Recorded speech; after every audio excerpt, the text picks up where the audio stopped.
Thank you. Now we're going to begin with the Chamber of Commerce questions. This question is going to be posed to Congressman Fitzpatrick. President Obama has issued an executive order banning drilling in the Gulf Coast in Alaska. Is this sound public policy when we have to import 55% of our oil needs?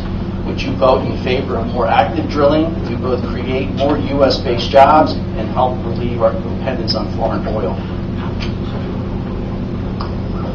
The answer is on the banning of drilling in the Gulf Coast and in the Outer Continental Shelf and off the coast of Alaska. That is a bad public policy. With gas, as I indicated in my opening statement, at $4 per gallon and rising, there are actions that we need to take here at home in order to make us truly energy independent, specifically energy independent from Middle East oil. And the President and his administration are taking us in the wrong direction. Other actions that I have supported as a member of the United States Congress, in addition to supporting exploration for energy here in the United States, supporting the construction of the Keystone XL pipeline, so we can partner with our friends, the Canadians to the north, who want to provide crude oil down through the Keystone XL pipeline to the Gulf of Mexico to be refined in this country for production in this country and for use in this country. In addition to providing American energy as opposed to Middle East energy here in the United States, that would create, we're told, up to 20,000 immediate jobs, good-paying jobs, union jobs, pipe fitters, electricians along the pipeline. The President has not indicated he opposes it, but he just won't issue the permits. And he's, in my view, sort of hiding his true position until after the election is over. So we have great opportunity. There is an ocean of energy right under Pennsylvania. So much energy that we could become Saudi Arabia of the United States if we had the courage to do it. We have an obligation to explore for that energy in a way that's environmentally responsible. But I believe with 21st century technology, we can get the energy. We've become independent of Middle East oil, and we can lower the price of a gallon of gas, which will help us as individuals and help us in the business community as well. Would you like the question repeated, Jackie? I think I have it. Thank you. The clock, once it counts down to zero, then it starts going forward again. So I'm wondering if this is a statement on energy policy that we have to move forward rather than backward, or sorry, it was it's early. I'm just trying for a little laughter. Thank you very much. Great question. Look, I think first and foremost, we have a real problem with a lack of a comprehensive energy policy in this country. And frankly, I see this in a lot of different areas. It's not just energy policy, but this is one that's really critical, because not only are we talking about energy policy, these are policies that affect our international and national security. These are policies that affect our public health and welfare and our environment and our jobs in the economy, boosting the economy. So first and foremost, I want to see us develop a comprehensive energy policy that looks at every source of energy that we could have, domestic and otherwise.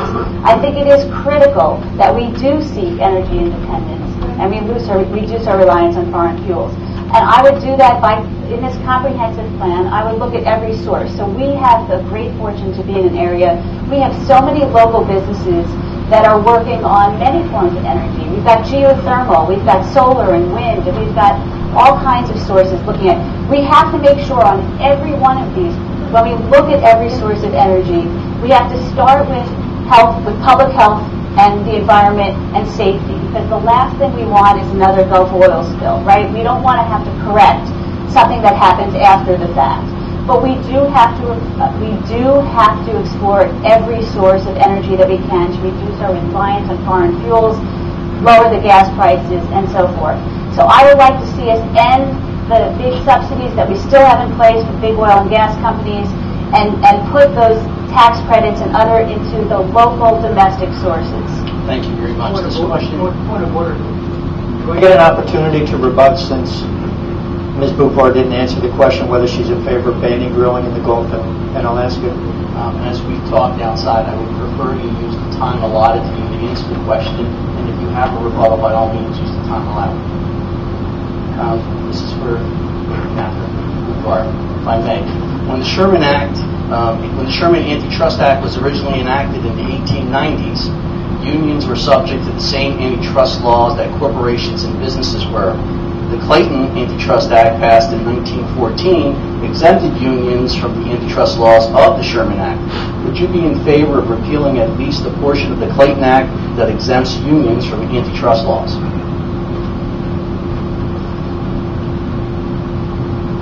Sorry.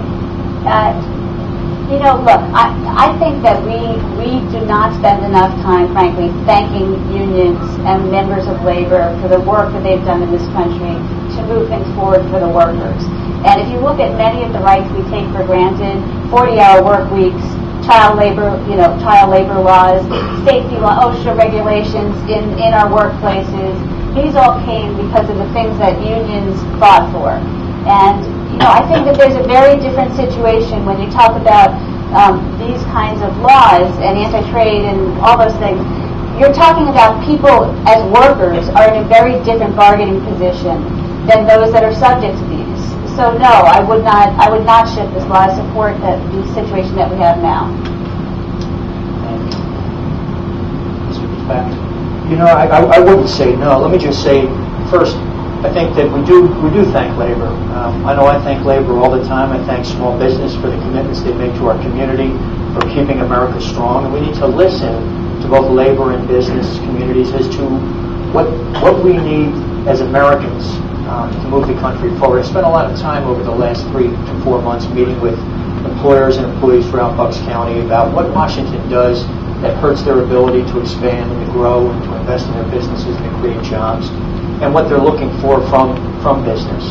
And I put it together, by the way, in a Made in America energy strategy, which is on my website, and I would invite you to take a look at it. And those are just Bucks County common sense ideas that I'm taking to Washington in order to grow and create jobs and strengthen the economy. The relationship between the Sherman Antitrust Act and the Clayton Antitrust Act, I'll be honest with you, is not something I wake up 6 o'clock every morning thinking about, but I would be willing to take a look at the interplay between the two in relationship to what it's going to take to strengthen our economy. Thank you. This is for Mr. Fitzpatrick. Do you believe that we are on a fiscal cliff and about ready to go over? One side wants to raise taxes and continue to spend more money. The other side wants to cut taxes and reduce spending. What is your position? Well, I don't believe that we're on a fiscal cliff about to go over, but I do believe we are in a weakened financial position as a country because of wasteful Washington spending and increasing national debt, which, if we don't deal with it, will require massive cuts to social programs along the lines of what we see in Greece and Spain and Portugal over the course of the past 2 years. Those cuts of which will be disruptive to the national economy and to the social fabric and the social safety net programs that we've enjoyed in this country for a long time. And so it is critically important that we deal with those issues today rather than wait until we're on the cliff heading over the waterfall, so to speak. And that day is coming. That day is not so far away, but we're not on the verge of it, luckily for us. The question is whether or not the American people are going to send individuals to represent them in the United States Congress with the courage to address these issues.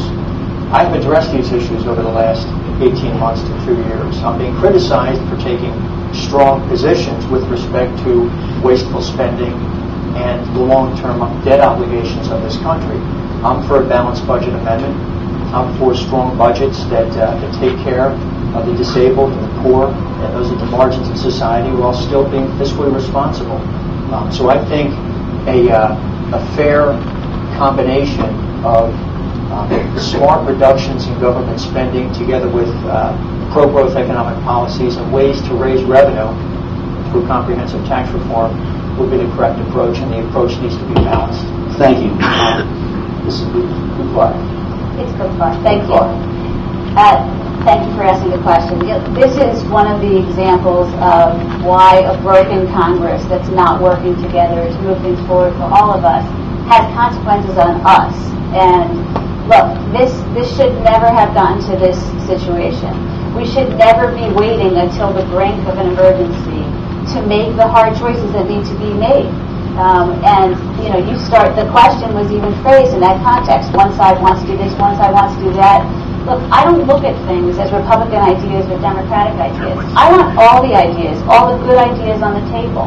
And my background as a mediator is such that I'm going to work with everybody to bridge differences and figure out how to move things forward for all of us. And look, there's no question that we are in a critical place right now. We need to be looking at all sources of revenue and all sources of cost cuts, smart cost cuts, that aren't on the backs of the middle class and aren't on the backs of seniors, but where we can all work on this together. Because when we all chip in and play a role in reaching these decisions to avoid this cliff, absolutely, that's what we need to be doing, and that's what they should be doing down there in Congress. But instead, they've been focused on the battle. They've been focused on the partisan charades and the political struggles.